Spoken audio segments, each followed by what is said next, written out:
যেটো পৰিস্থিতি মুছলমানক বিভিন্ন ধৰণে অপমান ৰজাঘৰীয়াই বিভিন্ন ধৰণৰ অত্যাচাৰ উচ্ছেদ এইবোৰ নতুন নহয়।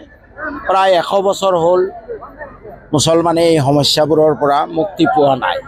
গতিকে এই সমস্যাৰ পৰা মুক্তি পাবলৈ হ'লে মই সংখ্যালঘু সমাজক আহ্বান জনাইছোঁ যে 4টা কাম কৰিব লাগে। 1 নম্বৰ হ'ল আমাৰ ল'ৰা ছোৱালীবোৰক শিক্ষাত আটাইতকৈ বেছি গুৰুত্ব দিব লাগে। আমাৰ ল'ৰা ছোৱালীক কষ্ট কৰাৰ ক্ষমতা আছে, ল'ৰা ছোৱালীৰ মেধাও আছে। গতিকে শিক্ষাত আটাইতকৈ বেছি গুৰুত্ব দিব লাগে। 2 নম্বৰত ব্যৱসায় বাণিজ্যত মনোযোগ দিব লাগে। নম্বৰ 3 সৎ ৰাস্তাত চলিব লাগে।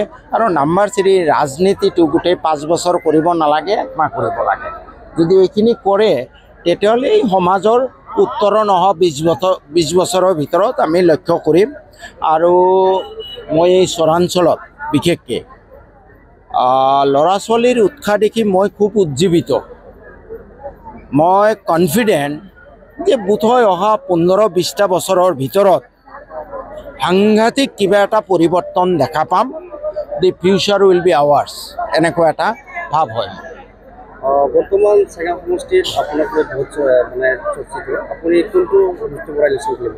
মই চাওক, অৰিজিনেলি যেতিয়া ডিলিমিটেশ্যন হ'ল তেতিয়া মইতো এটা সিদ্ধান্ত লৈছিলোঁ মন্দিয়া সমষ্টিত খেলিম বুলি।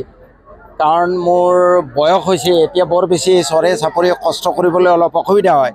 কিন্তু পৰৱৰ্তী পৰ্যায়ত মোৰ তেনেকুৱা এটা সিদ্ধান্ত শুনি আমাৰ বাঘবৰৰ পুৰণা বাঘবৰৰ যিখিনি চেঙাত গৈছে সেই মানুহ বা পুৰণা চেঙাৰ মানুহখিনিৰো তেওঁলোকৰ যিটো মৰম বা আগ্ৰহ দেখি মই অলপ দুমোজাত আছোঁ।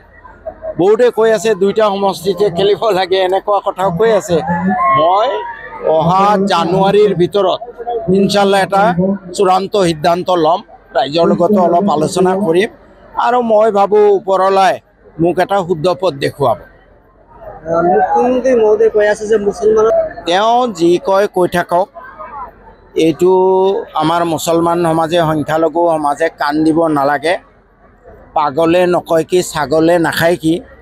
তেওঁতো এইবোৰ বেবাই আছে আজি কিমান বছৰৰ পৰা। তেওঁ কেইটা বাংলাদেশী খেদিলে সেইটো হিচাপ দিয়ক অসমবাসীক। মই আমাৰ সংখ্যালঘু সমাজক, আপোনালোককো কওঁ, এই ছাগলীৰ দৰে বেবাই থাকা, পাগলে নকয় কি, ছাগলে নাখায় কি, তেওঁ গাদীৰ কাৰণে হিতাহিত জ্ঞানশূন্য হৈ গৈছে। অসমখন ধ্বংস কৰি আছে, আদানী আমদানীক চব বিক্ৰী কৰি আছে। আৰু আমাৰ সকলোৰে প্ৰিয় শিল্পী জুবিন গাৰ্গ, এইটোলৈ গোটেই অসম ম্ৰিয়মান হৈ থকা সময়তো তেওঁৰ অন্তৰাত্মাই অকণো কান্দা নাই, লেতেৰা কথা ক'বলৈ বাদ দিয়া নাই। মই 2টা আহ্বান জনাইছোঁ আমাৰ সংখ্যালঘু সমাজক যে মুখ্যমন্ত্ৰী এই পাগলৰ প্ৰলাপবোৰ আপোনালোকে নুশুনিব, কাণত সোপা দিয়ক। আৰু আপোনালোকে ল'ৰা ছোৱালীক পঢ়ুৱাওক, ব্যৱসায় বাণিজ্যত মন দিয়ক, সৎ ৰাস্তাত চলক, ৰাজনীতি অলপ কমাই কৰক। আৰু ভগৱান আল্লাহ তাল্লাৰ ওচৰত মই প্ৰাৰ্থনা কৰোঁ যে হিমন্ত বিশ্ব শৰ্মাই নিজে কোৱাৰ দৰে পাপ কাম কৰিলে যে কেঞ্চাৰ হৈ মৰে, ভগৱান বা আল্লাহ তাল্লাই তেওঁক কেঞ্চাৰ নিদিয়ক। তেওঁৰ ভায়েক সুশান্ত বিশ্ব শৰ্মা বৰপেটাত কিছু দালালৰ হতুৱাই যি ধৰণে দৰিদ্ৰত তেজ শুই খাই আছে, মই ভগৱান আল্লাহৰ ওচৰত প্ৰাৰ্থনা কৰোঁ যে সুশান্ত বিশ্ব শৰ্মাও ৰৌ নৰকত যাতে ভুগিবলগীয়া নহয়। আৰু সুশান্ত বিশ্ব শৰ্মাক মই এটা সতৰ্কবাণী, বয়সত বোধহয় তেওঁতকৈ মই ডাঙৰ, সৰু ভায়েক হিচাপে তেওঁক মই এটা সতৰ্কবাণীও দিব খোজোঁ যে পাৱাৰৰ চকৰি ঘূৰি থাকে,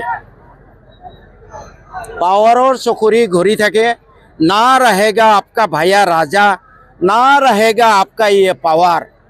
एक दिन आ सकता है, अपना टाइम आ सकता है, जो दिन आपका ना बासी रहेगा ना बांसुरी रहेगा, आप जेल में कैद रहेंगे, ये याद रखना है। ठीक है सर।